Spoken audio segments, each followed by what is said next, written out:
ನಮಸ್ಕಾರ ಸ್ನೇಹಿತರೆ, ನಾನು ಇವತ್ತು ನಿಮಗೆ ಪರಿಚಯಿಸುತ್ತಿರುವಂತಹ ಊರು ಯಾವುದೆಂದರೆ ಸದಾ ಹಚ್ಚ ಹಸಿರು ಕಾಡುಗಳಿಂದ ಕೂಡಿರುವ ಕರ್ನಾಟಕದ ಮರುಭೂಮಿಯ ಕುರಿತು. ಇದೇನಪ್ಪ, ರಾಜಸ್ಥಾನದ ಥಾರ್ ಮರುಭೂಮಿ ಕೇಳಿದ್ದೀವಿ, ಕರ್ನಾಟಕದಲ್ಲಿ ಯಾವ ಮರುಭೂಮಿ? ಹಾಗಾದರೆ ಎಲ್ಲರಿಗೂ ಕುತೂಹಲ ಇರ್ಬೋದಲ್ಲ. ಹಾಗಾದರೆ ಅದು ಯಾವ ಮರುಭೂಮಿ ಅಂತ ಇವತ್ತು ಇಲ್ಲಿ ನೋಡೋಣ.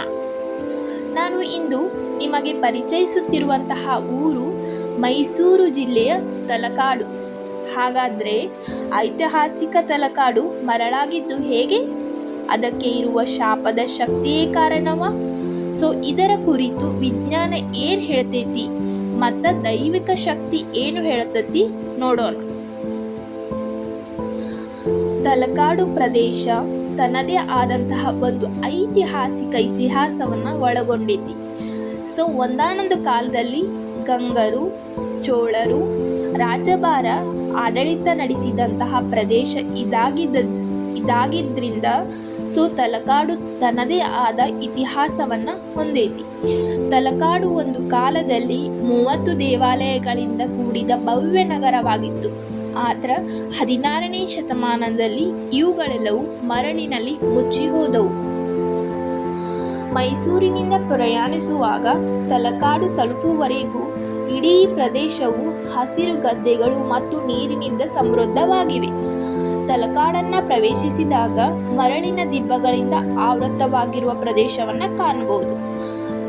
ವಿಜ್ಞಾನಿಗಳು ಇದನ್ನು ಪರಿಸರ ವಿಪತ್ತು ಎಂದು ನೋಡುತ್ತಾರೆ.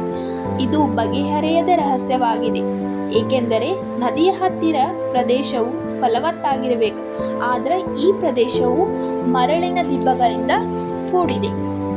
ಅದಕ್ಕೆ ಏನು ರೀಸನ್ ಇರಬಹುದು ಅಂತ ನೋಡೋಣ. ಇಲ್ಲಿಯ ಸ್ಥಳೀಕರು ಹೇಳುವ ಪ್ರಕಾರ ಅಲಮೇಲಮ್ಮನ ಶಾಪದಿಂದ ಈ ಪ್ರದೇಶವು ಹೀಗಾಯಿತು ಎಂದು ಹೇಳ್ತಾರೆ.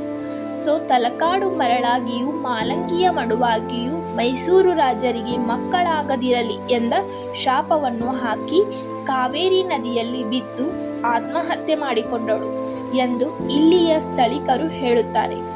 ಹಾಗಾದರೆ ಇದರ ಪೂರ್ಣ ಇತಿಹಾಸವನ್ನು ತಿಳಿಯೋಣ ಸ್ನೇಹಿತರೆ.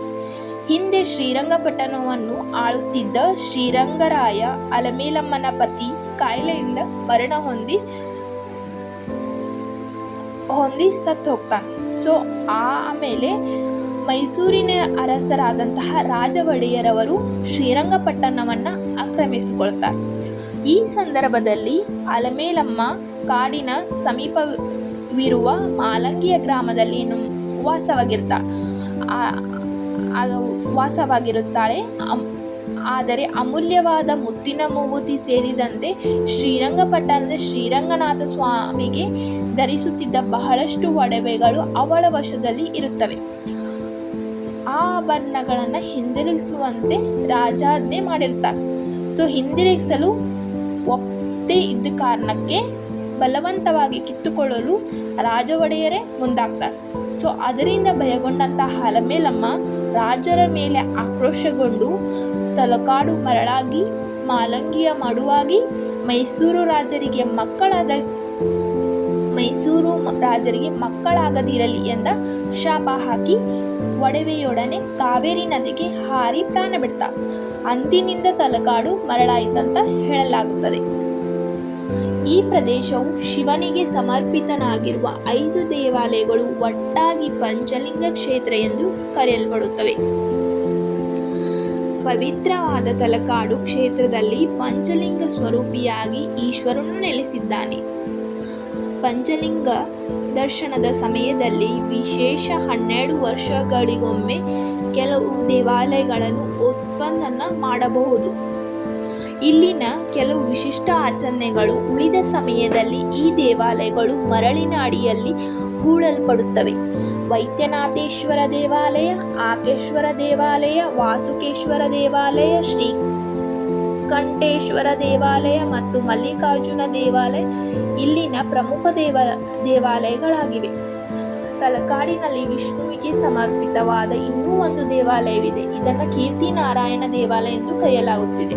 ಅಲ್ಲಿ ವಿಷ್ಣು ಅನಂತಾಶಯನದಲ್ಲಿ ಅಥವಾ ಅವನ ಕಾಲುಗಳ ಬಳಿ ಪತ್ನಿ ಲಕ್ಷ್ಮಿಯೊಂದಿಗೆ ಮಲಗುವ ಭಂಗಿಯಲ್ಲಿದ್ದಾನೆ. ಸೊ ಈ ದೇವಾಲಯವು ಗಣಪತಿ ಮತ್ತು ಲಕ್ಷ್ಮೀ ದೇವಿಯ ಗುಡಿಗಳನ್ನು ಸಹ ಹೊಂದಿದೆ. ಇನ್ನೂ ಹೆಚ್ಚಿನ ವಿಡಿಯೋಗಳನ್ನು ವೀಕ್ಷಿಸಲು ಈ ಚಾನಲನ್ನು ಸಬ್ಸ್ಕ್ರೈಬ್ ಮಾಡಿ.